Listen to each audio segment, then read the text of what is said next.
Voilà, bonsoir à tous, toutes. Je ne crois pas qu'il y ait de monsieur ce soir. C'est une grande joie pour Karine et moi-même d'être là avec vous pendant 1 heure sur ce thème de la maternité et de la fertilité, les rouages de la maternité et de la fertilité. On va peut-être commencer par se présenter. Volontiers. Donc, je m'appelle Mireille Luric, je suis kinésiologue depuis 20 ans. Que vous dire qu'en termes de maternité, j'ai des jumeaux qui ont 28 ans, une fille qui a 24 ans. J'ai eu beaucoup de chance en termes de fertilité puisque je n'ai pas eu d'expérience de fausse couche, ni d'autres expériences douloureuses de cet ordre-là. Mais dans mon cabinet, j'accompagne beaucoup de femmes qui sont dans cette souffrance-là, de faire des fausses couches à répétition, ou des problèmes de fertilité. J'ai tout récemment, je suis aussi auteure de plusieurs livres. Je vais me permettre de vous les présenter pour ceux qui ne les connaîtraient pas. Il y a un premier livre que j'ai écrit en 2016 qui s'appelle « Génial, j'y arrive enfin », qui traite du brain gym, c'est-à-dire de l'apprentissage par le mouvement. Étant donné que j'étais enseignante d'abord, mais voilà, la kinésiologie, j'ai rencontré la kinésiologie autour des difficultés scolaires et autour de l'enfant. J'ai toujours eu à cœur de trouver des solutions pour les enfants en difficulté scolaire. Dans le prolongement, j'ai aussi créé un jeu de génial autour du brain gym. Mais le sujet de ce soir, il est surtout là-dedans. Dans ce livre qui vient de paraître, c'est mon dernier né, Des étoiles vers la Terre, puisque dans ce livre-là, il y a notre histoire à tous et à toutes, celle de notre conception, celle de notre gestation, celle de notre venue au monde et des liens que ça va, enfin des conséquences que ça aura sur notre vie, tout l'impact que notre gestation et manière de venir au monde aura sur notre vie et sur le travail scolaire. Voilà ce que je peux vous dire. Et donc la fertilité, la maternité, prendre soin de l'enfant, c'est un sujet qui me tient très très à cœur depuis de nombreuses années. Voilà, c'est pour ça que j'ai contacté Karine. On unisse nos pratiques et nos savoir-faire et nos savoir-être au travers de nos pratiques respectives professionnelles pour présenter ce sujet. Voilà pour ce qui est de ma part. Bonsoir, moi je suis Karine Grimm, je suis hypnothérapeute et mon parcours de maman a été un peu chaotique. J'ai 2 enfants qui ont maintenant 24 et 19 ans, mais j'ai eu 7 grossesses, donc 3 accouchements, j'ai perdu un bébé et j'ai fait 4 fausses couches, dont une IMG, donc une interruption médicale de grossesse.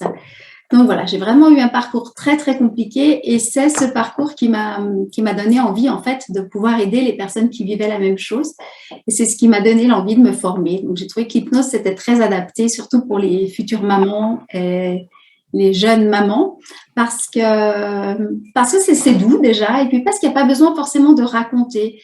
On peut trouver des solutions sans forcément devoir aller creuser là où ça fait mal et c'est ce que je trouvais agréable dans cette technique. Voilà, je vous parlerai aussi de tout ce qui est régulation émotionnelle tout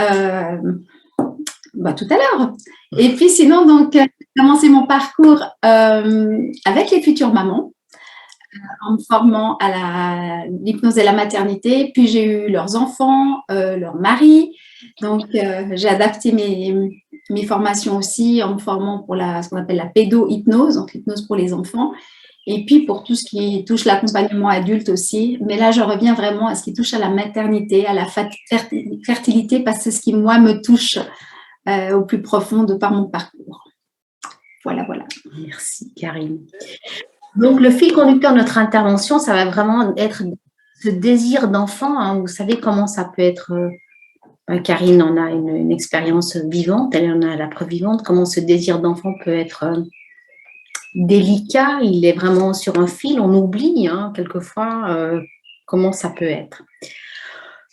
Le but, c'est vraiment de vous amener des outils et des réflexions sur comment favoriser une grossesse désirée, que faire quand ça prend du temps à démarrer, et puis quelles sont les raisons qui rendent ce désir et cette concrétisation d'enfants compliquée, et quelles sont les solutions.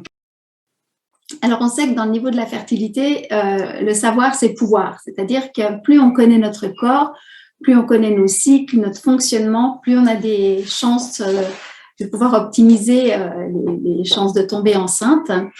Et très souvent, on a une grande méconnaissance du corps. On sait qu'il y a à peu près 12,7% des femmes qui connaissent vraiment leur corps et leur cycle.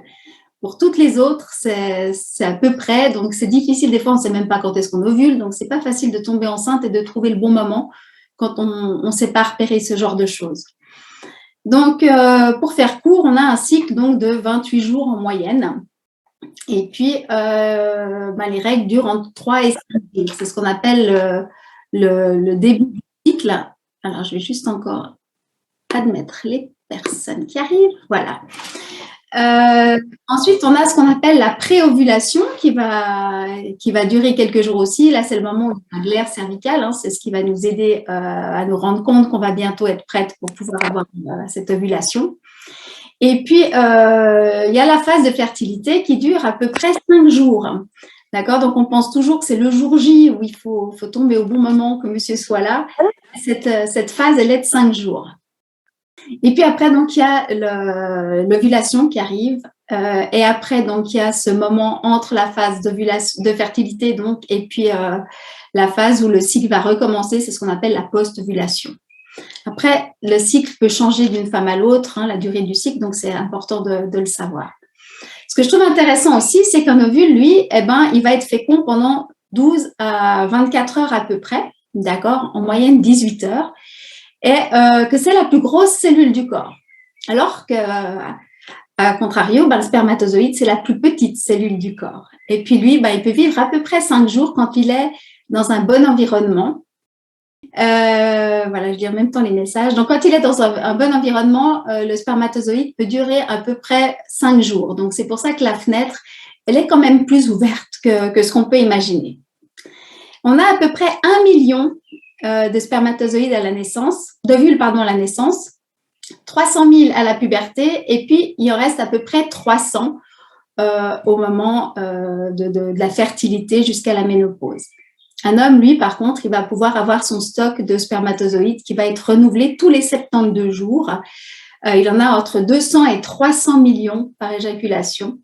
Il y en a à peu près 2000 qui arrivent au bon endroit, au bon moment, donc au bas du col, et puis 400 qui arrivent dans le bon ovaire. Donc, on voit que les chances, elles sont quand même assez importantes. Et tout ça se fait en 45 minutes, à peu près. Et sur les 400, il y en a un tiers qui va vraiment arriver jusqu'à la trompe. Et les autres, souvent, ils ne sont pas assez vigousses, pas assez mobiles pour pouvoir arriver au bon endroit. Voilà. Et pour optimiser, on sait qu'il faudrait avoir des rapports à peu près tous les 2 jours. C'est là qu'on est le plus, performant. Productif. Voilà, productif.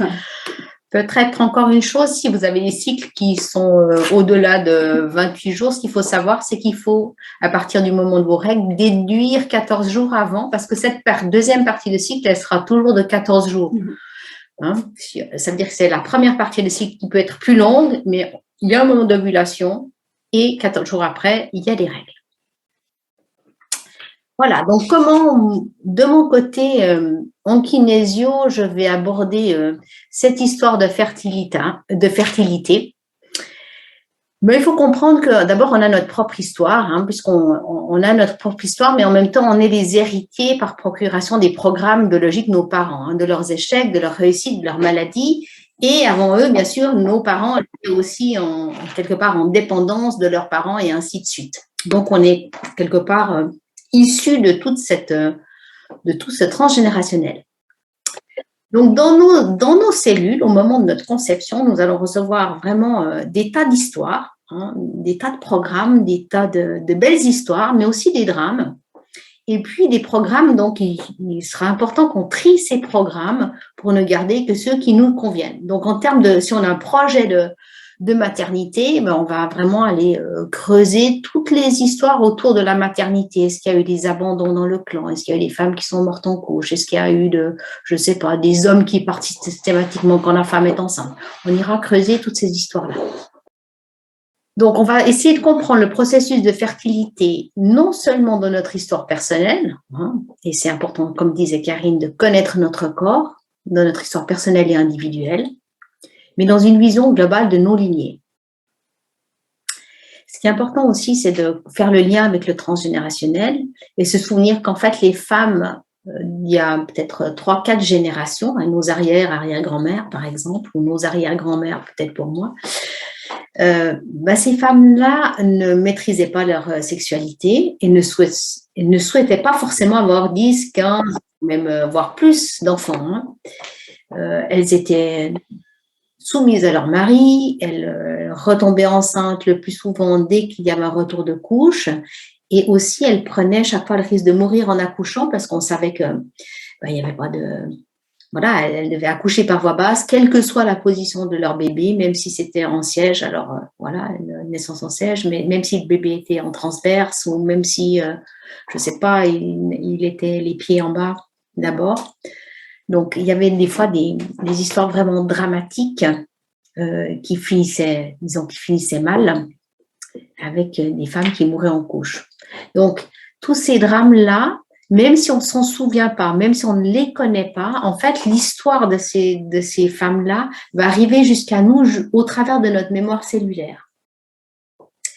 Et donc, dans nos cellules et dans notre mémoire, on sait que donner la vie peut conduire à la mort. Donc, ça veut dire qu'il peut y avoir un stress très, très important pour les femmes aujourd'hui. Ce n'est pas leur stress, mais dans leurs cellules, elles savent que les ancêtres prenaient le risque de mourir en donnant naissance, et notamment avec la délivrance du placenta. Donc, pour nous protéger, en fait, notre inconscient va mettre un frein à la fertilité pour éviter que de tels drames se répètent.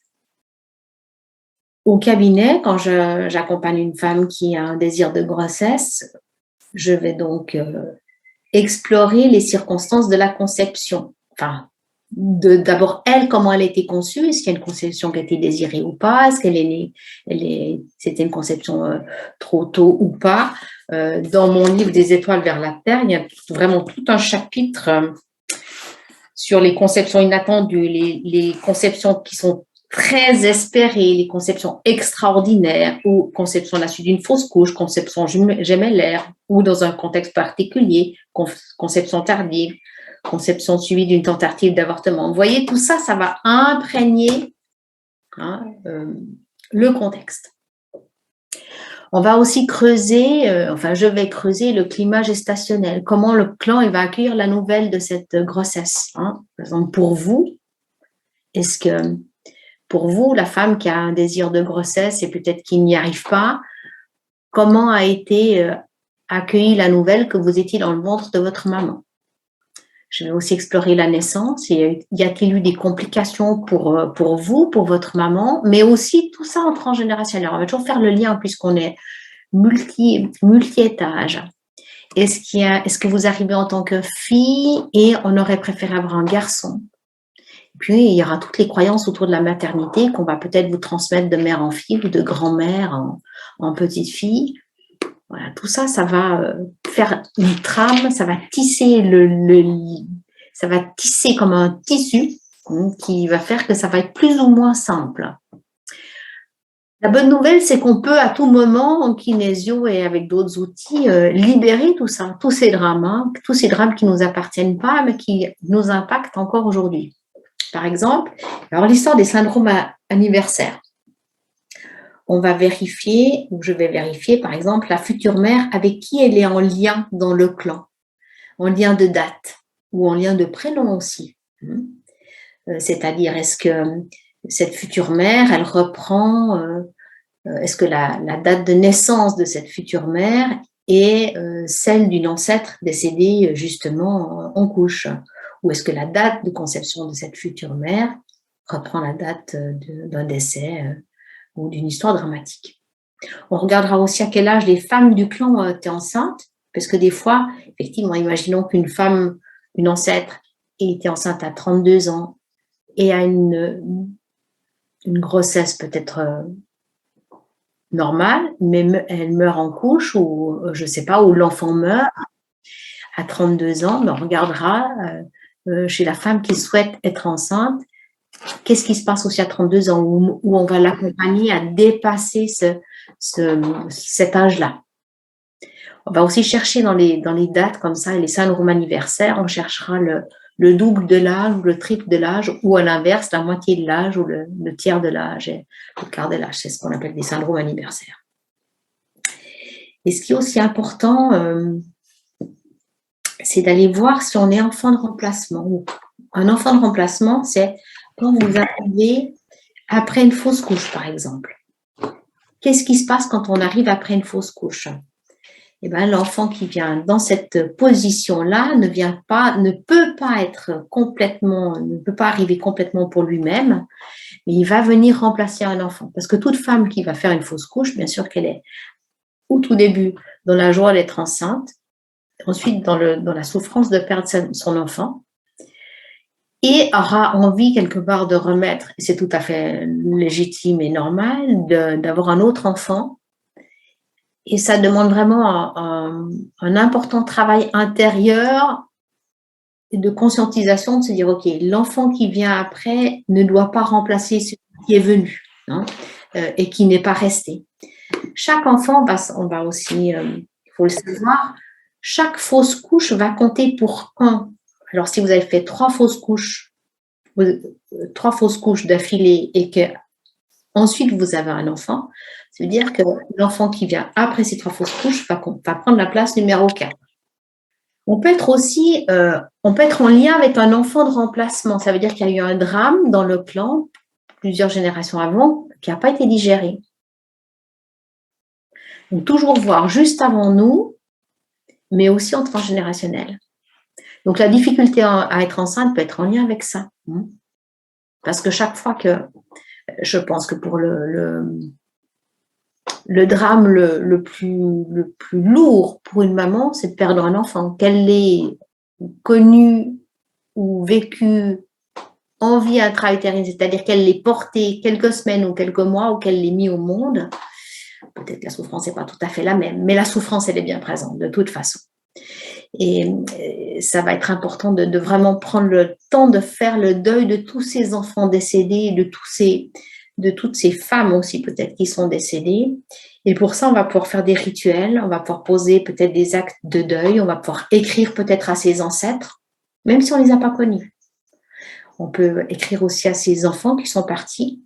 On va pouvoir peut-être planter un arbre pour se remettre dans l'énergie de symboliser vraiment cette vie, hein, comme un enfant qui prend, j'ai envie de dire, racine dans le ventre de sa maman, c'est comme un germe qui se déploie. Donc, on va pouvoir planter un arbre, on va pouvoir donner aussi un prénom à l'enfant qui n'est plus là. Il y a plein de choses à faire dans le symbolique. C'est important d'aller vraiment alléger.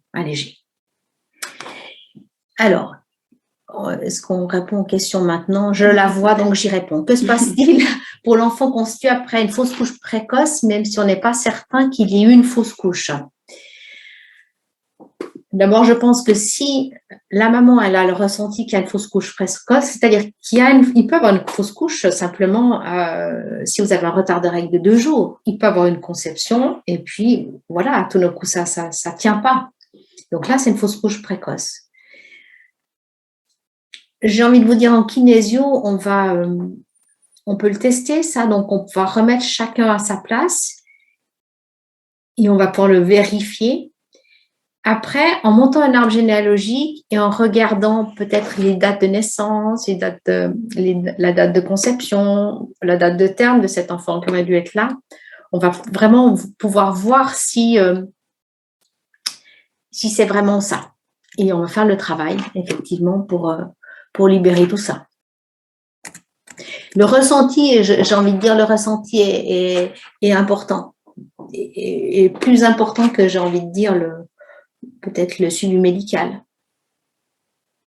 Si vous sentez qu'il y a un enfant qui s'est incarné pendant quelques jours ou quelques semaines, faites un acte symbolique, essayez de sentir à l'intérieur de vous qu'est-ce qui vous appelle pour faire, pour dire voilà, il se peut que j'ai été enceinte et que je dois reconnaître cet enfant. Hein, reconnaître, c'est vraiment reconnaître, comme naître encore une fois avec, pour que l'enfant qui va venir après soit vraiment à la bonne place. Voilà ce que je peux dire sur ces fausses couches qui sont très précoces.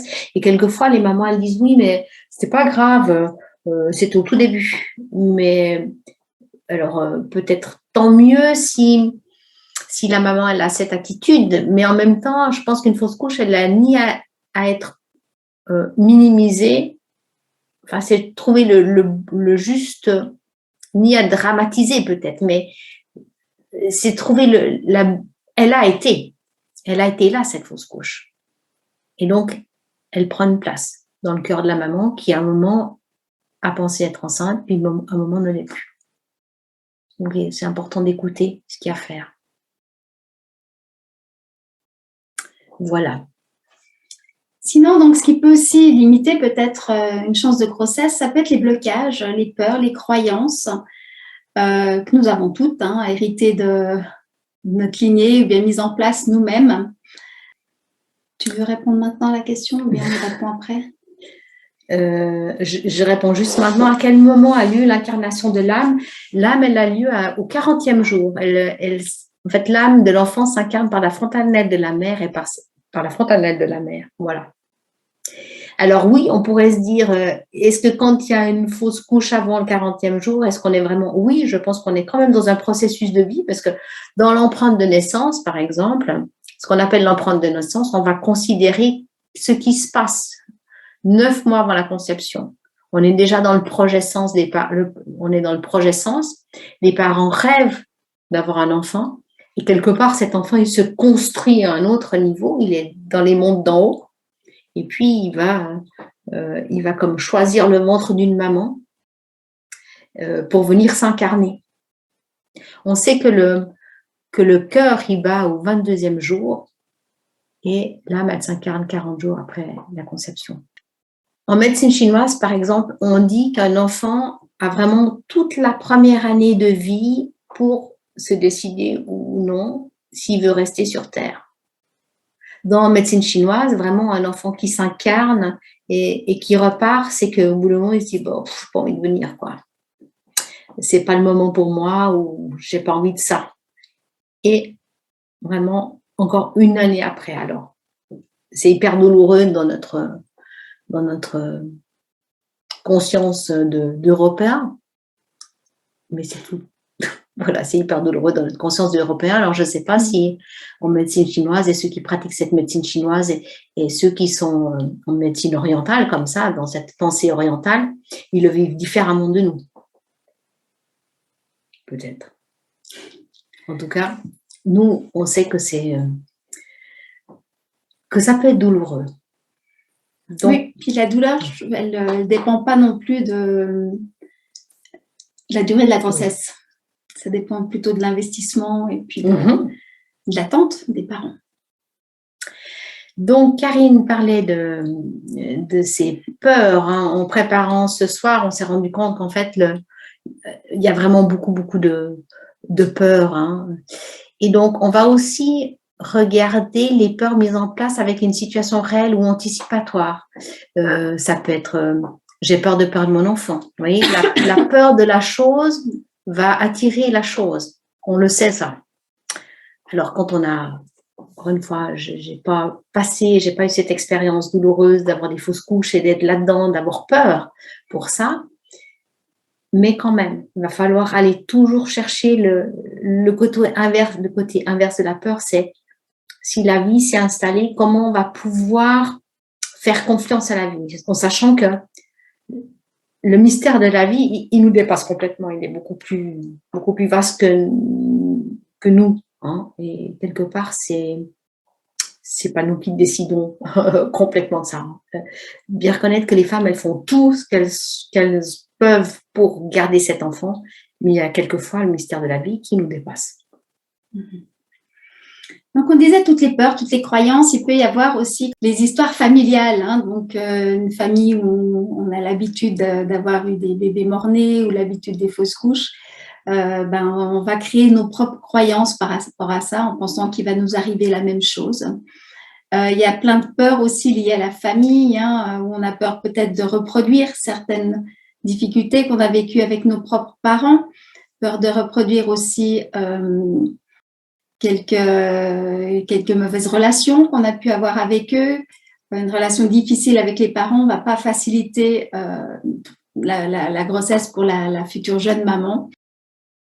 Il y avait aussi quelque chose, peut-être la place de fratrie. Si, je ne sais pas, vous êtes l'aîné et puis vous avez une relation difficile avec la sœur qui vient après vous. Donc, c'est comme si dans votre inconscient, faire de la place pour un numéro 2, par exemple, c'est pas possible parce que la relation entre vous et celle qui prend la place, si vous êtes aîné, la sœur qui prend la place numéro 2 a été délicate. Comme si dans votre inconscient, vous ne vouliez pas reproduire ça. Il y a quelque chose de cet ordre-là.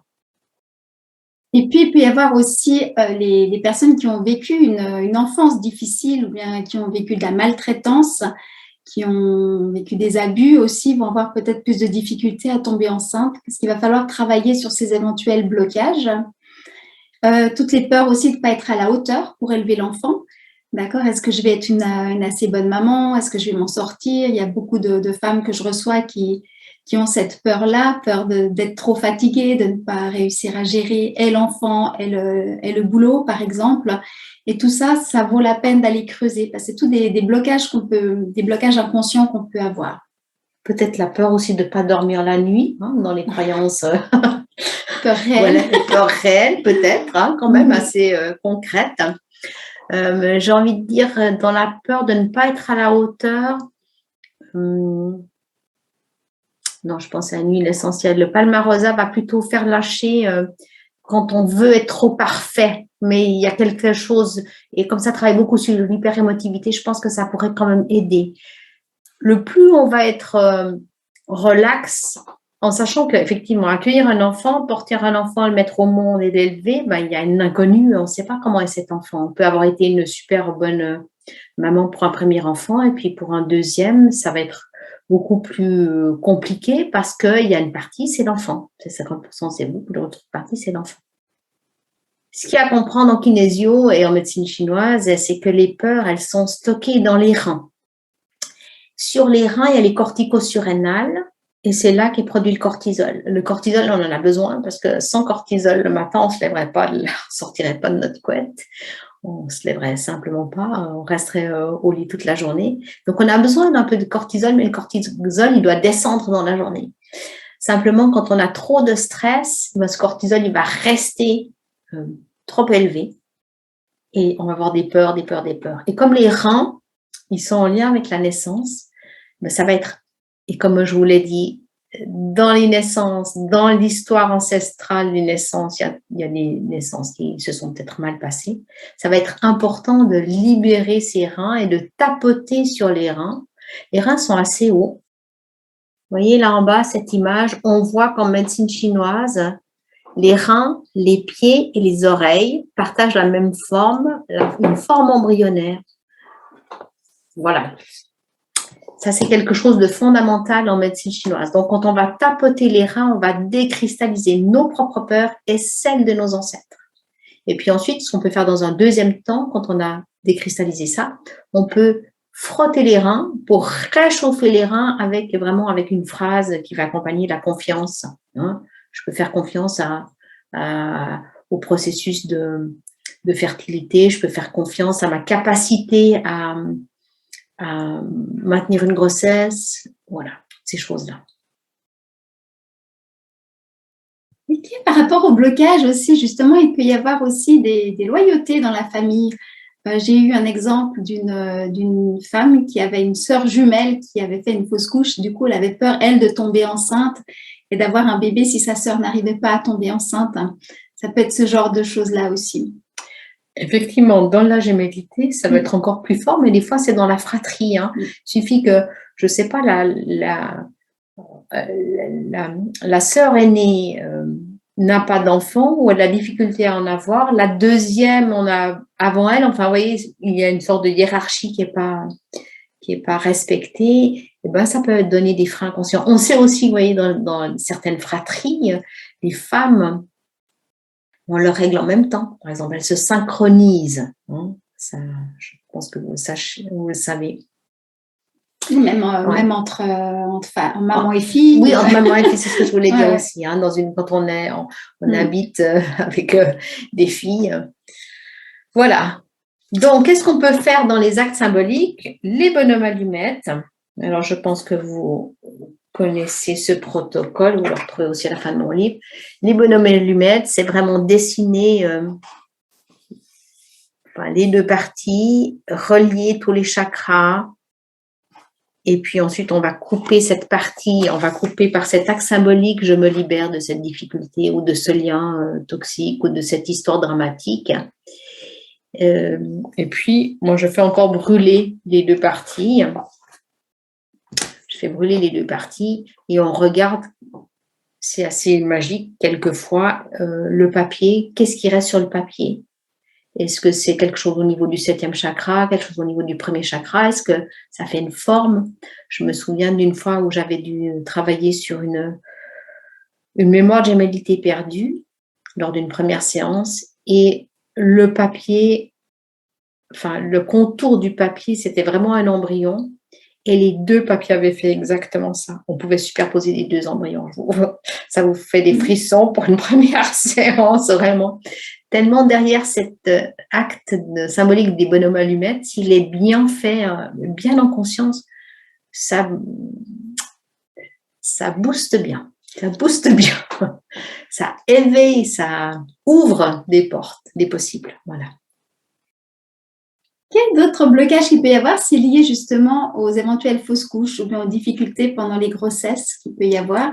Et c'est vrai qu'avec l'hypnose notamment, on va essayer de mettre une place à chaque bébé parti, c'est-à-dire de lui proposer un espace où il va être bien, où il va pouvoir s'installer pour qu'il ait sa place. Alors moi, j'aime bien le dire pour qu'il ait sa place, pour pas qu'il prenne toute la place non plus. Et puis, du coup, faire une place à ce nouveau bébé pour que cette nouvelle grossesse. Donc, chaque bébé, chaque fausse couche, on va essayer de lui trouver un espace. Alors, on est toutes différentes. Hein. Chaque femme va me dire en fonction de ce qui est juste pour elle. Il y en a des fois, elle l'imagine, je sais pas, sur un nuage, sur une étoile. Il y a des femmes voilà, on peut imaginer vraiment tout ce qu'on veut. Je vais juste laisser rentrer Sarah. Voilà. Donc, c'est important que quand même une grossesse qui n'a pas duré longtemps, qu'on puisse faire une place à ce bébé-là aussi. Et ça, j'ai déjà dit. Chaque fausse couche compte pour une place de fratrie et le compte doit être bon. Et si vous avez déjà un premier enfant et que c'est après, il y a une succession de fausses couches, c'est aussi important, je pense, de dire à votre enfant, vous savez, les petits-enfants, ils vont sentir quand la maman est enceinte. Ils vont le sentir même des fois avant elle-même. Hein. Donc, il va aussi sentir quand il y a quelque chose qui se passe mal et qu'il y a une fausse couche. Donc, avec des mots qui peuvent être entendus par un enfant selon son âge, c'est important d'être transparent. Moi, j'aime bien ce mot de transparent parce que il y a trans et puis parent. Voilà. Les parents doivent être transparents, amener de la clarté pour vraiment dire, voilà, il y a eu un bébé dans mon ventre et puis il n'est plus là. Mais on va effectivement le symboliser par, je sais pas, ça peut être un arbre ou quelque chose. On peut même demander à l'enfant, hein, si vous avez un aîné, vraiment de l'inclure là-dedans. Puisque pour lui aussi, c'est quelque part, c'est énergétiquement, s'il y a un aîné et puis ensuite il y a des fausses couches, il est le grand frère de ces embryons qui se sont incarnés quelques jours, quelques semaines.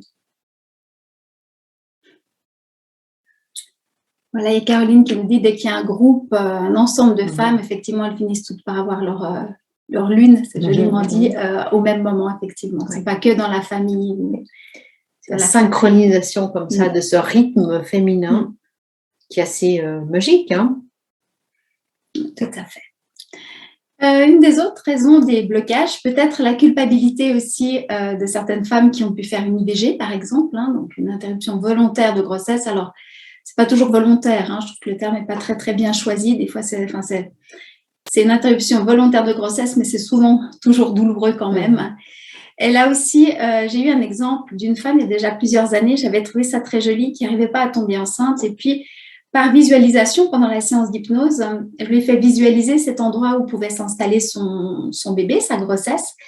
Et puis, tout à coup, elle revient, et elle me dit, mais il y a déjà un bébé dedans. Et là, elle s'est souvenue, enfin, elle m'a dit, oh, mais j'avais fait une IVG quand j'avais 15 ans, j'avais oublié de vous en parler. Et puis, on a dû justement déplacer ce bébé-là ailleurs pour qu'il soit bien, pour pouvoir faire de la place au prochain. J'avais trouvé très joli, et puis effectivement, ça a fonctionné. Une autre chose, puisque Karine employait le mot tomber enceinte, là aussi pour le cerveau, c'est mieux si on peut éviter de dire tomber. Voilà. Hein. Être enceinte, parce que tomber, généralement, ça fait mal. Hein. Et ça, c'est notre inconscient, c'est comme le cerveau n'aime pas le mot problème, n'aime pas le mot, voilà, il y a des mots qui stressent comme ça. Donc, tomber enceinte, il vaut mieux. Comme éviter. Tomber amoureux. Ça risque de faire mal. Ça risque de faire mal. Pour la culpabilité, donc après une interruption volontaire ou plus ou moins volontaire de grossesse, se souvenir aussi qu'il faut aller voir chez les ancêtres. Alors, des fois, on le sait, des fois, on ne le sait pas. Des fois, peut-être des interruptions de grossesse parce que justement, il y a des fois des histoires un peu sordides, incestueuses ou de viol. Bref, il y a des tas d'histoires comme ça. Donc, ce n'est pas forcément chez la femme qui souhaite avoir une autre grossesse, mais ça peut être en résonance avec d'autres choses. L'huile essentielle de Palmarosa pour libérer la culpabilité, ça, elle est vraiment super, super génial. En plus, elle travaille beaucoup sur le lien mère-enfant. Donc, c'est l'idéal. À respirer ou à tenir dans la main ou à mettre sur le nombril. Moi, j'aime bien poser juste le flacon sur le nombril parce que c'est vraiment notre centre énergétique qui nous relie de génération en génération avec toute l'histoire qu'il y a derrière ce nombril. Voilà. Voilà une autre source de blocage, peut-être justement la perte d'un enfant. Si je me fie à mon expérience personnelle, donc j'ai perdu un enfant, après j'ai fait mes 4 fausses couches avant d'avoir mon fils, il a fallu que je prenne le temps justement d'accepter tout ça, c'est-à-dire de faire une place et pas vouloir remplacer. Tant que j'étais dans l'idée qu'il fallait remplacer ce bébé, ça ne fonctionnait pas. Donc il a fallu que j'accepte ce qui s'était passé, donc vivre avec ce manque pour qu'ensuite ça fonctionne. Voilà. Et puis d'un côté, avec le recul, je me dis heureusement parce que j'étais enceinte 6 mois après le décès de mon fils et puis je pense que j'aurais été une maman déplorable. Je n'étais pas du tout en état de m'occuper d'un enfant. Donc là, pour le coup, la nature était bien faite. Donc il a fallu d'abord que je fasse mon chemin pour que ça fonctionne.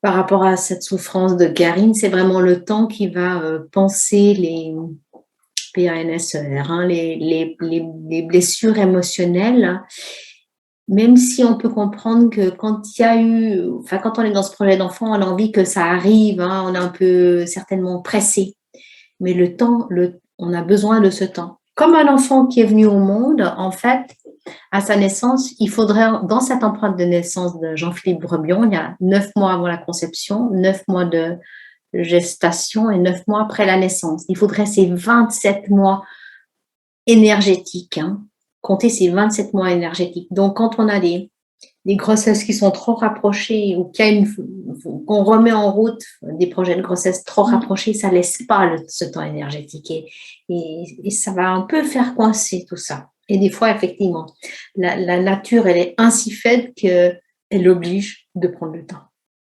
Elle oblige de prendre le temps. Même si dans l'instant, on comprend pas pourquoi. Ouais. Et des fois, on pense que c'est bon, et puis, ouais. C'est ça. D'autres raisons que je croise aussi en séance, des raisons de blocage, des fois, c'est le choix du conjoint. Des femmes qui me disent qu'elles ne sont pas persuadées que ça va être un bon papa, ou bien qu'elles ont peur après qu'il s'occupe trop du bébé et puis plus d'elle. Peur aussi que ça puisse justement être un papa qui va se ruer dans le travail et puis qui ne sera pas forcément présent quand elle aura aussi besoin de lui. Peur de plus plaire au conjoint aussi. J'ai des femmes des fois qui me disent oui, mais si je prends du poids, est-ce que je vais encore lui plaire? Enfin, ce genre de choses-là. Donc, c'est pas anodin non plus, ça vaut la peine d'y creuser. C'est vraiment l'équilibre entre féminité et maternité. Hein. Puis tout ce qui est peur liée à l'accouchement, d'accord, la peur des douleurs, la peur de ne pas pouvoir gérer, la peur, ça peut être la peur des piqûres aussi, la peur de l'épisiotomie. Tout ça, ça peut être des freins aussi à une grossesse. Bien sûr, parce que le cerveau, il va chercher juste à vous protéger, hein, si vous avez vraiment très peur. J'avais aussi en séance des femmes qui disaient qu'elles voulaient surtout pas accoucher. Alors, elles ont été enceintes, mais elles voulaient surtout pas accoucher par voie basse, surtout pas. Et donc, elles voulaient avoir une césarienne, mais en plus, elles voulaient l'anesthésie générale. Et là, j'ai dit à cette femme, mais je pense qu'en transgénérationnel, il y a dû y avoir quelque chose qui s'est vraiment très mal passé pour que vous ayez ça, comme si c'était viscéral. Elle pouvait pas faire autrement que ça. Ça venait en réponse à une histoire que s'il y avait eu peut-être une césarienne à un moment, ben, ça serait pas mal passé. Donc ça, le cerveau, il va nous protéger de ça. Et donc, du coup, pour nous protéger, il va nous empêcher d'être enceinte, en fait, ou d'aller peut-être dans une grossesse jusqu'au bout. Peut-être en finir aussi avec ces peurs-là. Il y a tous les récits tragiques qu'on a entendus qui font que ça peut nous faire tellement peur qu'on n'a juste pas envie d'accoucher, comme tu dis. Et ça, c'est quelque chose qu'on entend quand même régulièrement. Mais je trouve que la nature est bien faite. Très souvent, quand on est enceinte, on a peur de l'accouchement. Puis plus la grossesse avance aussi, plus on se réjouit que ça vienne. Donc, d'essayer de se rassurer par rapport à ça, ça peut aider à tomber enceinte aussi. Je pense plus on va être dans le corps et moins on laisse le mental prendre le dessus sur le corps, plus la femme, elle va retrouver cette puissance qu'elle a en elle et le fait d'aller, oui, affronter quelque part un accouchement qui est juste incroyable. Mais c'est certainement là que l'hypnose pourrait aussi aider, de faire lâcher ce mental qui veut prendre le dessus sur le corps. C'est normal qu'au début, la première fois qu'on est enceinte, par exemple, ça pourrait être stressant parce que c'est complètement inconnu. Et puis petit à petit, on gère l'histoire. Moi, je me souviens de la grossesse gémellaire. Quand j'ai appris que j'attendais des jumeaux, bon, j'étais bien à 3 mois et demi. Mais les 2 premiers mois, je ressens encore le stress de la gynéco parce que c'était une grossesse gémellaire. Le jour où j'ai pu tout balancer loin, ça c'est, et j'ai pu juste rentrer dans le corps, ça c'est facilité. Donc c'est toujours remettre le corps au centre de l'histoire et se faire confiance. Et aussi, là, j'ai beaucoup parlé des ancêtres qui ont vécu des choses dramatiques, mais reliez-vous à toutes ces ancêtres qui ont su accoucher dans des conditions, je ne sais pas comment, mais voilà, qui n'étaient pas nos conditions, et elles ont su le faire. Donc, on peut se relier à ça, cette puissance féminine de votre clan. Donc, allez contacter ces femmes. Quand je dis aller contacter, je l'explique aussi dans mon livre, on peut se dire, OK, derrière mon épaule, il y a toute la lignée maternelle et toutes ces femmes, et puis on leur demande de l'aide. Voilà, j'ai ce projet d'être enceinte, j'ai besoin que vous me souteniez, j'ai besoin que vous me donniez votre force. Et puis elles sont là. Les autres freins, en fait, à la conception, ça peut être ce fameux parcours PMA et tout le stress qu'il engendre, notamment de par l'urgence de l'âge. C'est-à-dire qu'on parle de grossesse gériatrique à partir de 35 ans. Je trouve ce mot terrible. Mais voilà, à partir de 35 ans, c'est une grossesse gériatrique. En sachant quand même qu'en Suisse, la moyenne des femmes qui tombent enceintes est de 31 ans. D'accord? Et ce n'est pas quelque chose qui augmente drastiquement. Alors, ça a augmenté en 10 ans, mais ça n'augmente pas vraiment. Ça reste toujours dans cette fourchette-là, à peu près de, je dirais, entre 30 et 35 ans. Pour le premier bébé, donc. Voilà. Qu'est-ce que je voulais encore vous dire? Oui, que les Suisses se classent derrière, donc les Espagnols, les Italiennes, qui, elles, sont les femmes les plus âgées, les mères les plus âgées d'Europe. Voilà, dès 1 an d'essai, on vous parle déjà de PMA. Et la PMA, c'est quelque chose, donc c'est la procréation médicalement assistée, c'est quelque chose qui est très, très stressant. Il y a beaucoup d'échecs, donc beaucoup de stress aussi. Il y a toujours ces montagnes russes. On est toujours dans un protocole, donc on a de l'espoir. Puis après, on doit attendre 15 jours avant d'avoir le résultat. Puis poum, on redescend. Puis c'est quelque chose vraiment de très, très lourd. C'est aussi une période où on a des rendez-vous sous la couette, à tel jour, à telle heure. C'est une pression pour madame, mais c'est aussi une grosse, grosse pression pour monsieur. Donc, c'est très important, vraiment, je trouve, de trouver de la sérénité dans ce parcours-là et de l'accueillir le plus naturellement possible, avec le plus de positivité possible. Maintenant, par nature, on aura tendance à se protéger et puis à plus oser vraiment y croire non plus. Donc, c'est trouver le juste milieu entre j'y crois, je me protège. Voilà, et ça rend les choses très, très difficiles. Hein. Le stress, c'est vraiment un ennemi pour plusieurs raisons. On a le côté sympathique, parasympathique, peut-être vous en avez déjà entendu parler. On a un système nerveux autonome à l'intérieur de nous. Et puis, soit notre corps est en fuite, soit il est justement en mode de récupération. Et, quand il est en fuite, c'est quand il est sous stress, avec le cortisol notamment. Et puis, quand on veut procréer, on est dans cet état de relaxation, de repos. C'est là que le corps est prêt à procréer. Donc, tant qu'on est stressé, notre corps, il reçoit plutôt le message de « Tant, fais gaffe, elle est déjà stressée, on ne va pas en plus lui mettre un bébé dans les bras ».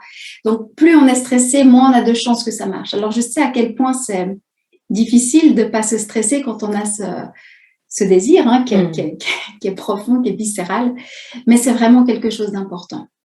Il y a ce philosophe suisse, Alexandre Jolien, qui disait dans une de ses vidéos que j'ai vues que le lâcher-prise était très compliqué parce qu'on tenait quelque chose, on devait le lâcher, mais souvent on ne sait pas comment lâcher et on ne sait pas pour attraper quoi. Et lui, il expliquait qu'au lieu du lâcher-prise, ça pourrait être intéressant de plutôt laisser être. Et c'est vrai qu'à partir du moment où j'ai entendu cette phrase-là, j'ai plus utilisé ce terme lâcher-prise parce qu'on ne sait pas comment faire. Tout le monde nous dit lâche prise, pars en vacances, pense à autre chose. Et on ne sait juste pas comment faire. Que le fait de juste laisser être dans le moment, faire confiance à la nature aussi, qui a le même projet de vie que nous, en fait, ça permet, je trouve, de le vivre un petit peu mieux. Voilà.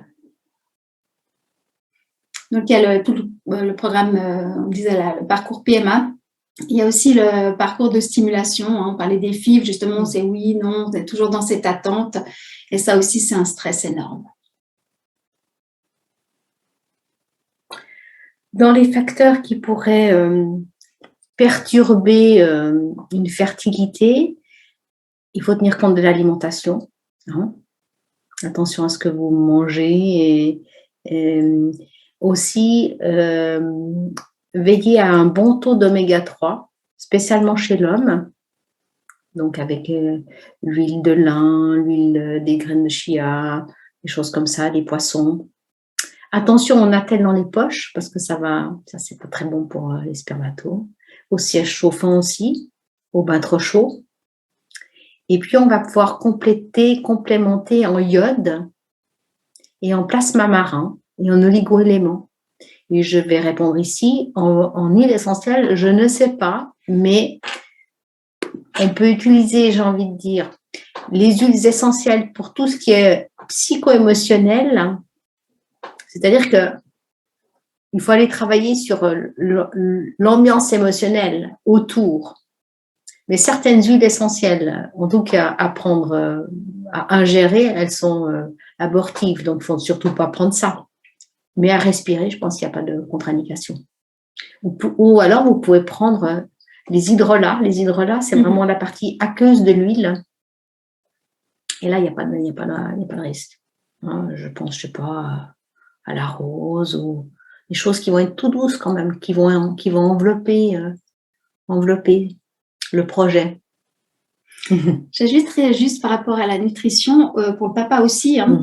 On sait que quand il y a une fausse couche, 50% des causes de fausse couche inexpliquées sont dues aux spermatozoïdes. Donc, c'est important, le papa aussi. Des fois, j'ai des hommes qui viennent, enfin des familles, un couple qui vient pour discuter justement fertilité. Et puis quand je leur dis que la cigarette, par exemple, c'est nécessaire d'arrêter pour pouvoir facilement tomber enceinte. Le monsieur me dit, oh, mais moi, pourquoi? Et c'est vrai que c'est important qu'ils s'investissent aussi parce qu'ils sont à moitié responsables aussi quand il y a une fausse couche. Alors, les femmes, on a l'habitude de tout prendre sur nos épaules, mais voilà, c'est important qu'ils s'investissent aussi. Oui. Qu'il y a un vrai projet commun et que l'âme de l'enfant qui veut s'incarner et qui veut rester dans le monde le comprenne. Vraiment, que c'est un projet commun. Oh, le temps passe, on va vous donner encore quelques outils pour favoriser une grossesse. Donc, dans les outils que je propose, ça peut être l'EFT, Emotional Freedom Technique. Donc, c'est une série de points qu'on va tapoter là, enfin bref, vous trouverez des points, des tapotements de points partout. Vous trouverez des protocoles partout sur Internet. Je l'ai aussi, j'aime beaucoup l'EFT. Voilà, il est aussi là-dedans, dans mon livre à la fin. L'EFT va reconnaître en fait la difficulté. Même si, par exemple, même si j'ai de la difficulté à être enceinte, je m'aime et je me pardonne. Et on va fluidifier tous les points presque tous les points de médecine chinoise. Je l'ai déjà évoqué, c'est le travail en transgénérationnel pour moi qui est vraiment important, nettoyer cette charge énergétique et émotionnelle. Un travail en kinésio chez les deux partenaires,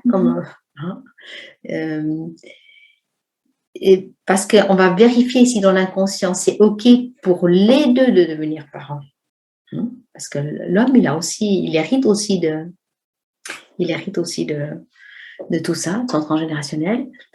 Beaucoup travailler sur les reins et le méridien rein, puisque c'est celui qui est relié à la naissance.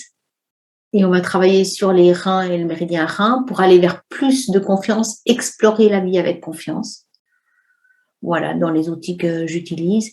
Et quels sont les outils et les méthodes en kinésiologie les outils, les méthodes en kinésio, c'est ce que je vous dis. Je ne peux pas détailler puisque de toute façon, c'est du sur-mesure. Ce qui est spécifique à la kinésio que je propose, c'est vraiment le travail en transgénérationnel qu'on ne fait pas forcément en kinésio, mais qui pour moi a donné du sens à ma pratique et à ma vie personnelle. Et elle l'est d'autant plus puisque notre histoire, elle vient en résonance à l'histoire de nos ancêtres et on va aller le voir à plusieurs niveaux, en sachant que quand on nettoie pour nous, on va rééquilibrer, nettoyer pour nos ancêtres, mais on va aussi nettoyer pour nos futurs descendants. Donc tout ce que vous faites vous, en tant qu'individu, c'est aussi valable pour les futurs descendants. Ce qui est chouette pour de venir avec un peu moins de bagages. Voilà, moi j'utilise, comme je l'ai dit, l'hypnose vraiment pour aller chercher les blocages conscients et inconscients. Voilà, parce que c'est comme ça qu'on y accède le plus facilement avec les outils que j'ai. Il y a tout ce qui est aussi outils où on travaille sur l'émotionnel. J'utilise Tipeee. Tipeee, c'est aller observer ce qui se passe à l'intérieur de soi et simplement laisser être, comme disait Alexandre Jolien, c'est observer et juste laisser faire pour pas aller chercher dans le mental. Voilà, la cohérence cardiaque, c'était justement, je vous parlais du sympathique, parasympathique, ça permet de réguler le système nerveux autonome pour passer de la fuite au repos, donc du parasympathique au sympathique, enfin du sympathique si on parle de la fuite au parasympathique qui est le repos. Voilà, de pouvoir faire cette bascule de façon plus harmonieuse. Les fleurs de Bach, moi j'utilise beaucoup aussi cet outil-là, les fleurs de Bach et tout ce qui est oligo-éléments. Je pense notamment au crab apple qui est pour la confiance en soi, la confiance dans le corps. Il peut y avoir aussi tout Walnut, ce qui est... je dirais, pour la transformation. Alors voilà, pour l'adaptation, pourquoi pas. Il peut y avoir aussi tout ce qui est peur, mimulus, l'aspen. Enfin, c'est vraiment quelque chose qu'on va faire en discutant, savoir qu'est-ce qui est le plus approprié voilà, par rapport à la demande de la personne qui est là. Et l'auto-hypnose, c'est-à-dire l'auto-hypnose, c'est aussi programmer notre pour avoir des pensées plutôt aidantes. Si je vous dis maintenant ne pensez pas à une girafe, vous voyez la girafe. Donc, comment est-ce qu'on peut programmer ce qu'on veut, c'est-à-dire pas rentrer dans les peurs, en programmant que tout fonctionne bien, en programmant la confiance. Ça va être beaucoup plus efficace que programmer ce qu'on veut pas, en fait. Voilà. Ce genre d'outils qu'on utilise. Il y avait une question sur ton livre, Mireille. Oui, on peut bien sûr, si la phrase est inspirante, bien sûr qu'on peut la faire répéter. Je ne sais pas s'il y en avait une en particulier, mais non, je ne pense pas, mais enfin, voilà, je tombe sur page 42, je me libère du programme d'enfant de remplacement, je suis moi, j'existe, je suis unique. Bien sûr, elles sont mises en évidence pour ça. Après, il y a, comme en kinésio, on fait du sur-mesure, il y a plein d'autres phrases à créer, mais si celle-là vous inspire, bien sûr, allez-y. Et puis, faire des petites variations là-dessus, mais toujours avec des phrases positives. Jamais de négation dans une phrase et éviter de mettre des mots à connotation négative aussi. Donc, le plus de positivité. C'est ça. Est-ce qu'il y a peut-être une ou deux questions? Autrement, vous retrouvez beaucoup d'informations sur nos sites internet, le site de Mireille qui est kinescence.ch, c'est Oui. ça. Et puis moi, c'est hypnomaternité.ch aussi. On est les deux sur Instagram aussi. Et puis là aussi, volontiers, si vous avez des questions, on peut y répondre. On a enregistré cette séance, donc on vous enverra le replay si vous souhaitez réécouter ou faire suivre. Pourquoi pas, à des personnes qui pourraient être intéressées. Donc voilà, il n'y a pas d'autres questions visiblement. En tout cas, merci. Merci d'avoir été là. Pour votre présence, pour votre intérêt. On vous souhaite plein de belles... des espoirs qui se concrétisent, des beaux bébés, des germes qui sortent de terre et qui illuminent vos vies. Merci d'avoir répondu avec tant d'intérêt à ce sujet qui est effectivement un sujet... des bons motifs de consultation chez tout le monde. Vous étiez quand même plus de 40 ce soir. Super. Donc, merci beaucoup. Bonne soirée. Merci Karine d'avoir partagé ce moment. Au revoir.